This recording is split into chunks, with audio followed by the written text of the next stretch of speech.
Hola, ¿qué tal amigos y amigas? Bendiciones. Les habla el pastor Enrique Carazo de la iglesia Casa de Vida, y qué privilegio, qué honor es poder compartir un poquito de las tantas bendiciones que Dios tiene para nosotros.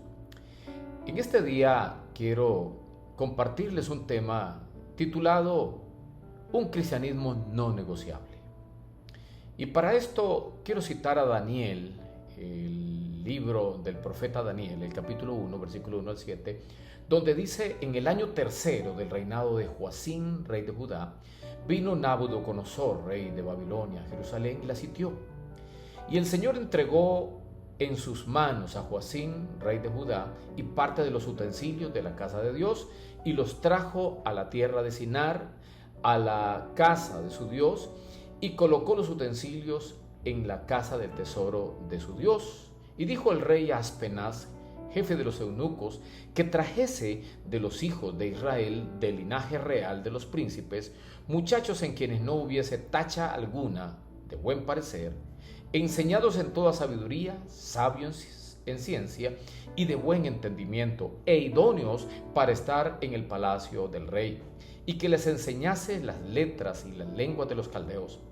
Y le señaló el rey ración para cada día de la provisión de la comida del rey y del vino que él bebía, y que los criase 3 años, para que al fin de ellos se presentasen delante del rey.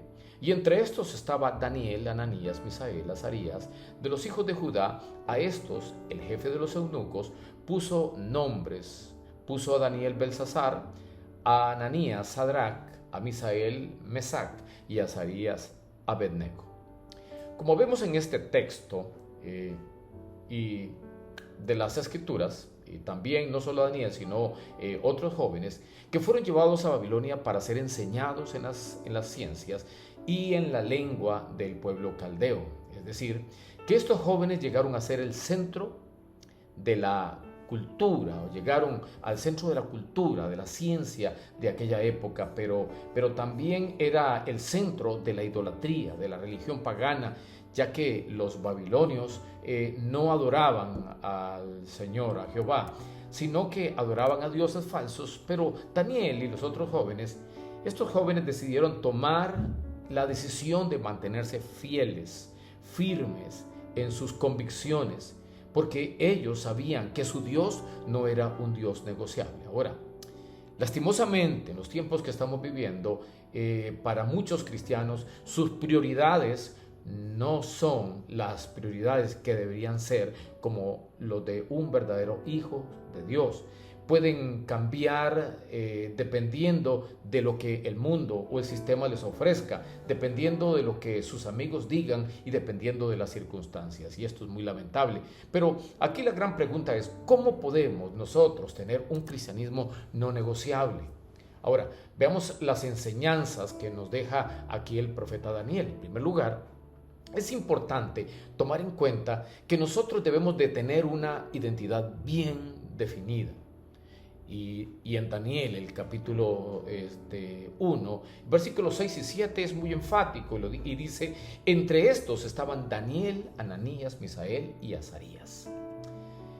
A ellos les pusieron condiciones, y es muy interesante, y debemos notar que los nombres de estos jóvenes tenían significados muy importantes. Daniel tiene un significado que es: Dios es mi juez. Ananías, Dios es piadoso. Misael significaba ¿quién como Dios? Y Azarías, Jehová ha ayudado. Pero estando en Babilonia, lo primero que hicieron fue cambiarles su identidad. El enemigo va a tratar muchas veces de cambiar nuestra identidad, va a tratar de ponernos nombres paganos en nuestra mente, el que peca o el que fornica. Eso es lo que hace el enemigo. Y aquí en este caso, Belsasar, que significa Bel protege su vida. Y habíamos visto que anteriormente el significado de Daniel era Dios es mi juez. También el otro joven, a Sadrac, siervo de Sin, o sea, Dios de la luna. A Mesac se le cambió como quien como Acú, dios pagano de Babilonia. y a Abed-nego, siervo de Nebo, dios principal de los babilonios. Si nosotros reflexionamos en esto, amigos y amigas, podemos darnos cuenta de que Satanás siempre va a querer cambiar nuestra identidad, cambiar nuestros nombres, cambiarnos y hacernos pensar de una manera diferente, y hará por medio de la presión social, por medio de la presión de los amigos, de las tentaciones. Él no quiere que seamos llamados, bendecidos, sino más bien empobrecidos. No quiere que seamos llamados hombres y mujeres de fe, sino que seamos hombres de miseria, hombres de ruina. Él no quiere que te llamen tal como Dios ha puesto desde el principio, desde el llamado que Él ha hecho. Él no quiere que te llamen servidor, sino esclavo de una acción determinada. Por eso que si nosotros queremos tener verdaderamente un cristianismo no negociable, tenemos que tener bien claro quiénes somos en Cristo Jesús, cuál es nuestra identidad en Cristo, cuál es nuestra identidad dentro del reino de Dios. Primera de Pedro, quiero citarlo para ustedes, el 2.9, Primera de Pedro, capítulo 2, versículo 9, dice: mas vosotros sois linaje escogido, real sacerdocio, nación santa, pueblo adquirido por Dios, para que anuncies las virtudes de aquel que te llamó de las tinieblas a su luz admirable. Aquí Pedro lo establece muy claro de cuál es el plan de Dios para cada uno. Y esto me hace recordar Daniel, el capítulo 19, que yo tengo planes de bien, el versículo 29 más bien, planes de bien y no de mal, para que hacer que nosotros tengamos un fin determinado. Lo segundo que debemos tener en cuenta para no tener un cristianismo no negociable, debemos proponernos de corazón agradar a nuestro Dios. Y Daniel, siempre el mismo capítulo, el versículo 8 y 9, dice: y Daniel propuso en su corazón no contaminarse con la porción de la comida del rey, ni con el vino que él bebía. Él pidió, por tanto, al jefe de los eunucos que no se le obligase a contaminarse, y puso Dios a Daniel en gracia y en buena voluntad con el jefe de los eunucos. Esta determinación de este joven, que probablemente podía tener entre 16 a 19 años, él propuso en su corazón no dejarse arrastrar por lo que el sistema le estaba proponiendo. Ellos estaban en un imperio diferente, eran esclavos, eran eunucos, pero ellos, sus convicciones que habían conocido desde su infancia, no la estaban perdiendo. Daniel vivía en el palacio de Babilonia. Él tenía al alcance todo lo que podía desear. Yo me pregunto, y se lo pregunto a usted también, ¿cuántos de nosotros cederíamos ante la presión si viviéramos en lugares donde está gente muy famosa, gente muy importante? ¿Cederíamos nosotros a la presión del alcohol, a la presión de las drogas, al placer, las mujeres, a los autos, a cuántas cosas? No digo que muchas de estas cosas sean malas. El tener un vehículo no es malo. El tener buena alimentación no es malo. Pero cuando viene de la presión que el sistema viene estableciendo, como lo está sucediendo en estos tiempos que estamos viviendo, hay una presión donde nos están llevando al punto de llamar a lo bueno malo y a lo malo bueno. Nos están forzando para que aceptemos cosas que nosotros sabemos por medio de la palabra de Dios que no está bien. Entonces podemos ver que Daniel estaba lejos de su nación, él estaba lejos de su familia, él estaba viviendo en otra cultura y con otra religión, pero él seguía siendo ese hijo de Dios que él había aprendido desde su infancia. Él seguía firme en su fe, él seguía firme en sus principios y en sus prioridades. Es por eso que lo que como cristianos debemos hacer en estos tiempos que nosotros vivimos, sin importar las circunstancias que nos rodeen, sin importar los cambios que estemos viendo a nuestro alrededor, que tengamos que hacer en nuestra vida siempre los ajustes necesarios para no dejarnos arrastrar por el sistema. Donde quiera que vayamos, tenemos que mantener firme nuestra fe en el Señor.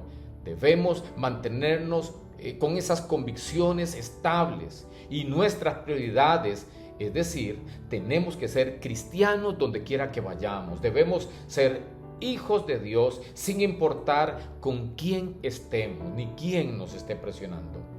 Josué tuvo que decirle a los israelitas en el 24:15: y si mal os pareciere servir a Jehová, escojan hoy a quién van a servir ustedes, si a los dioses a quienes sirvieron vuestros padres cuando estuvieron al otro lado del río, o a los dioses de los amorreos en cuya tierra habitáis. Pero termina diciendo: pero yo y mi casa vamos a servir al Señor. Estas son nuestras prioridades y nuestras posiciones como familia. Lo tercero que quiero compartirte en este tiempo es: tenemos que estar dispuestos a obedecer al Señor, cueste lo que cueste. La Escritura es muy franca cuando dice: el que me ama, mi palabra guardará. El que no me ama, no guarda mis mandamientos. Y Daniel, el capítulo 3, versículo 14 al 18, y dice: y habló Nabucodonosor y les dijo: ¿es verdad, Sadrach, Mesach y Abednego, que vosotros no honráis a mi Dios, ni adoráis a la estatua de oro que he levantado? Ahora pues, tienen que estar dispuestos a oír el son de la bocina, de la flauta, del tamboril, del arpa, del salterio, de la zampoña y de todos los instrumentos. Y le dice: porque si no la adoran en la misma hora, ustedes van a ser echados en medio del horno de fuego ardiendo. Y que Dios será aquel que os libre de mis manos. Sadrach, Mesach y Abednego respondieron, y me gusta esto que dicen. Ellos respondieron al rey Nabucodonosor diciendo: no es necesario que te respondamos sobre este asunto. He aquí nuestro Dios, a quien servimos, puede librarnos del horno de fuego ardiendo y de tu mano, oh rey. Él nos librará. Y si no, sepas, oh rey, que no serviremos a tus dioses, ni tampoco adoraremos la estatua que has levantado. Y siempre que leamos este texto, siempre que meditemos en esto, no debemos verlo como una simple historia, un hecho aislado que ocurrió. Esto está escrito, y el apóstol Pablo lo dice en 2 de Timoteo capítulo 3 versículo 15, que toda la escritura es inspirada por Dios y útil para enseñarnos, para instruirnos en verdad. ¿Sabe? Esto no es un hecho aislado. Yo pienso y yo pregunto: ¿qué hubiésemos hecho nosotros en este lugar, en lugar de ellos? ¿Habríamos cedido? ¿Nos habría asustado el hecho de la muerte? Y más una muerte como esa tan horrorosa. ¿Qué haríamos o qué habríamos estado dispuestos a hacer nosotros? ¿Hubiésemos estado decididos a morir y ser echados en un horno de fuego que tal vez estaba a 1000 grados Fahrenheit? ¿Hubiésemos estado firmes en nuestra obediencia al Señor? ¿Será que nosotros hubiésemos desafiado la autoridad del rey para agradar a Dios aún a costa de nuestra vida? Es una pregunta muy buena para usted y para mí. Entonces tenemos que comprender que quizás la mayoría de nosotros, obedecer a Dios no nos llevará a ser lanzados al lago, al horno de fuego. Pero seguramente muchas veces obedecer a Dios nos hará perder amigos, oportunidades laborales. Quizás decidir obedecer a Dios puede hacer que nuestra propia familia nos dé la espalda, o los amigos nos den la espalda, o la sociedad nos dé la espalda, y que seamos echados de ese círculo que siempre hemos amado, y que seamos tal vez objeto de burlas, que eso muchos, por evitar las burlas, jóvenes en el colegio o jóvenes en la universidad, terminan cediendo o quedándose callados porque temen ser rechazados. Pero a pesar de todo lo que pudiéramos nosotros perder por obedecer a Dios, tenemos que estar seguros, amigos y amigas, que vale la pena. No es una pérdida, vale la pena, que obedecer al Señor debe ser la mejor decisión, cueste lo que cueste. Y Lucas lo afirma en el 18 al 30. Entonces, Pedro dijo: he aquí, nosotros hemos dejado nuestras posesiones y te hemos seguido. Y él les dijo, de cierto os digo, que no hay nadie que haya dejado casa o padre o hermanos o mujer o hijos por el reino de Dios, que no haya de recibir mucho más en este tiempo y en el siglo venidero la vida eterna. En la actualidad es triste, es lamentable, pero hay miles de cristianos en el mundo que sufren violencia, que son amenazados, que son asesinados por obedecer a Dios, por mantener firme su fe. Y uno de esos países donde la vida de los cristianos corre peligro todos los días es Corea del Norte. Son asesinados. Muchos en Irán los guindan del cuello en los postes de alumbrado públicos para que toda la gente mira el escarnio que se le hace, según ellos, a un infiel. Tal vez solamente por tener el nombre de Cristo. ¿Cuánto privilegio tiene usted? ¿Cuánta oportunidad tiene usted de poder congregarse o no? Sin embargo, estos tiempos que estamos viviendo, parece que la gente ha perdido la pasión, el amor, por vivir en la presencia de Dios, por estar unidos. Porque la Escritura dice, no dejemos de congregarnos como algunos tienen por costumbre. El salmista David decía que es bello estar los hermanos reunidos juntos.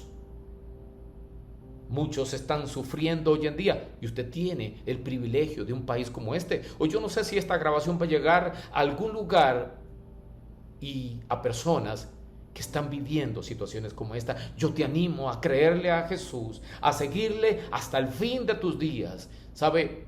Jesús lo advirtió, en el mundo vamos a tener aflicción. Yo sé que a veces se predica un evangelio solamente de esperanza, solamente de vida y de disfrutar, pero sabe, Jesús nunca ofreció que no habría sufrimiento. Él dijo, en el mundo vas a tener aflicción, pero confíen porque yo estoy con ustedes. Jesús también dijo, no teman al que puede matar el cuerpo, porque no puede destruir el alma. Al que puede destruir el alma y el espíritu, ese es el que nosotros debemos de temer. Se calcula que entre 50,000 y 70,000 cristianos están en prisiones en estos tiempos y en campos de trabajo forzado. Los familiares de los seguidores de Jesús suelen correr la misma suerte que los capturados por considerarlos un peligro para el país gobernado por un rey déspota, un tirano. Todas las iglesias son en todo lugar centros en donde debe ser el punto para que los cristianos nos reunamos a celebrarlo a Él. Lastimosamente, muchos cristianos no sufrimos nada comparado con lo que experimentan los cristianos de alguno de estos países. Y muchos se lamentan y quisieran denunciarlo públicamente, tal vez porque simplemente alguien no lo saluda, porque alguien tal vez no anda visitándolo en sus casas. Hermanos y amigos, tenemos que ser firmes en la convicción que Él nos ha dado a cada uno de nosotros. Hoy el Señor, y esto te lo digo a ti para que tomes una decisión. ¿Qué vas a hacer con esto que acabas de escuchar, con este mensaje que ha llegado a tus oídos? Hoy el Señor te llama, nos llama a cada uno de nosotros a que mantengamos nuestras convicciones firmes, que seamos obedientes hasta la muerte, como lo hicieron Sadrach, Mesach y Abed-nego. ¿Estás tú dispuesto? Yo te invito a que invites a Jesús, a que fortalezca tu vida. Si eres creyente, pídele a Jesús que Él te dé las fuerzas para nunca negarle, para siempre honrarle con tu vida, con tu manera de ser. Y si no has recibido a Jesús, sabe, la salvación está muy cerca, está en tus labios, la decisión está en tu corazón. Si lo haces por hacerlo, simplemente va a ser una decisión vacía. Pero si tomas la decisión de seguirle con todo tu corazón, yo no te aseguro que no vas a tener problemas, como lo dije hace un momento, pero te aseguro que vas a tener aquel que te fortalece, que te da el ánimo, que te da la convicción de poder mantenerte firme, cualquiera sea la situación. Invita a Jesús a que venga a tu vida. y Él vendrá, porque dice: el que a mí viene, yo no lo echo fuera. Amigo y amiga, ha sido un placer el haber compartido contigo este tema. Te ha hablado el pastor Enrique Carazo de la iglesia Casa de Vida, y estamos ubicados de la calle Ancha, de donde se realizaba la Feria del Agricultor, o de la escuela conocida como la Escuela del Sur, cerca del Hospital San Vicente de Paúl, aproximadamente 650 metros hacia el oeste. Estamos congregándonos en un lugar llamado la Casa de la Cultura, y somos Casa de Vida, un ministerio sin fines de lucro, que nuestro fin es servirte. O puedes contactarnos a través de las redes sociales, ahí están nuestros números telefónicos, búscanos y cuéntanos, queremos ser tus amigos y estamos para servirte. Ha sido un placer, que Dios te bendiga, que Dios te guarde y hasta pronto. Chao.